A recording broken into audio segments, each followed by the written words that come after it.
A aventura humana inicia-se na vida uterina, tendo por base a autonomia e a transformação. Ao nascer, o bebê humano apresenta uma sobrematuração do seu sistema nervoso, que se contrapõe a uma prematuração do ser humano.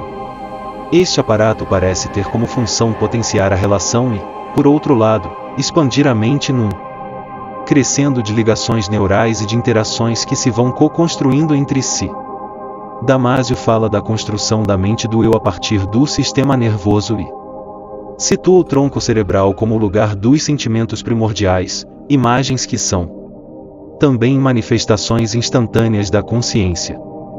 Delas decorre a construção em vários passos do eu. O primeiro passo é a criação de sentimentos primordiais, os sentimentos elementares da existência que surgem espontaneamente a partir do proto-eu. Segue-se o eu nuclear. Este tem a ver com a ação, especificamente com as relações entre o organismo e o objeto. O eu nuclear desenvolve-se numa sequência de imagens que descrevem um objeto a interagir como proto-eu e a modificá-lo incluindo os sentimentos primordiais.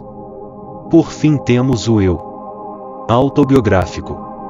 O eu é aí definido em termos de conhecimento biográfico ligado ao passado bem como ao futuro antecipado. Os sentimentos primordiais do proto-eu parecem equivaler-se às percepções da experiência emocional que se apresentam como elementos e que antecedem, esperam e necessitam relações entre o organismo, leia-se o sujeito e os objetos, criadoras de um eu nuclear.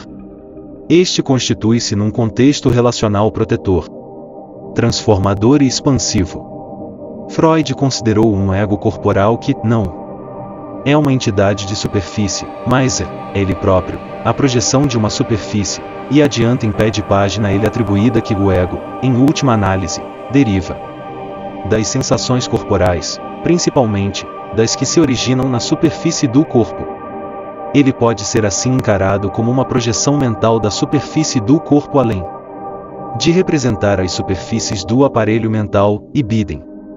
O eu nuclear parece necessitar da disponibilidade do bebê para a experiência e, nesse sentido, considera a tolerância à frustração como um elemento fundamental para aceder ao princípio da realidade através da substituição da ação direta, feita por descarga dos acúmulos energéticos, por outra mais elaborada.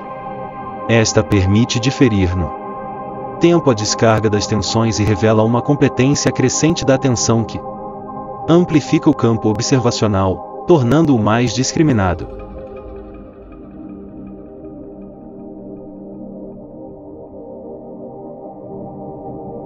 A construção do eu autobiográfico tem por base a atenção crescente do bebê, definida por como a função que pesquisa o mundo exterior ao surgir uma necessidade interior premente, e a notação da realidade, interna e externa, através da qual se armazena e constrói uma área representacional que permite a indagação e aguça a curiosidade que levam a criança a questionar os sentidos da realidade.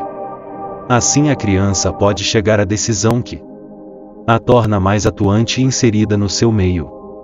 Este processo múltiplo tem origem numa vivência sensorial e, lentamente, permite construir concessões e conceitos significativos, de que resultam novos saberes e novas dúvidas acerca de si e do outro.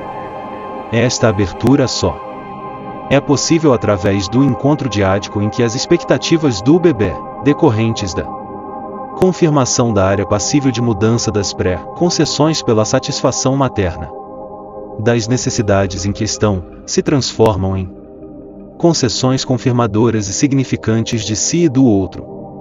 A relação diádica e o seu matiz comunicacional vão, então, tecendo um compromisso com a realidade, aspecto que se torna possível pela mutualidade recíproca ou pela sincronia de interação, constitutivas de uma área de encontro mãe-bebê.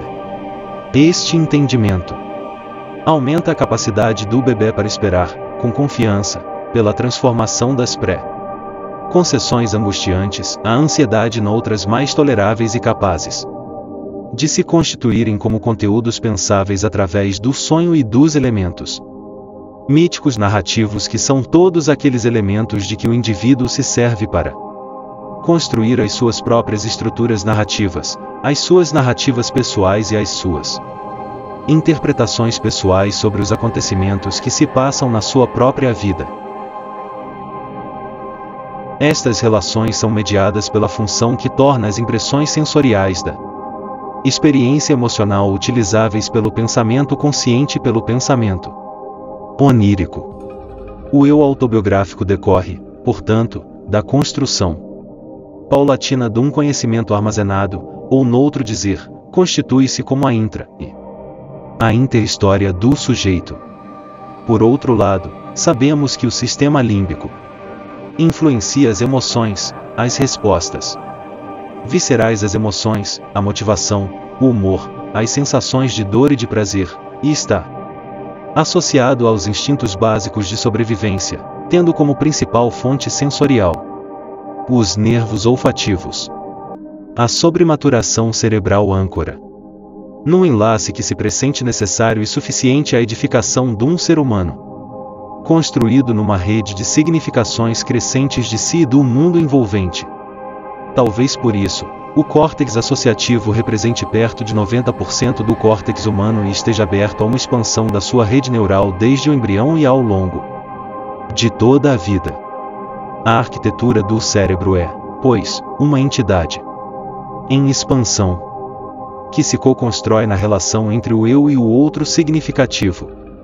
O reconhecimento intersubjetivo tem por base uma gramática do eu e do tu, que precede e comanda o valor da troca e o papel denotativo das palavras. Do eu ao tu, uma gramática de amor dá sentido a um certo som e, nesta condição, o vocabulário desenvolve-se.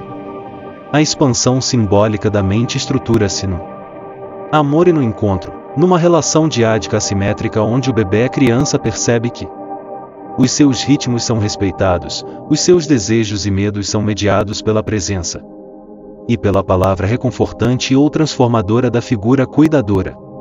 Este encontro tem reflexo na expansão da mente, pois, no dizer de Damásio, esta emerge do funcionamento cerebral como se de uma orquestra se tratasse.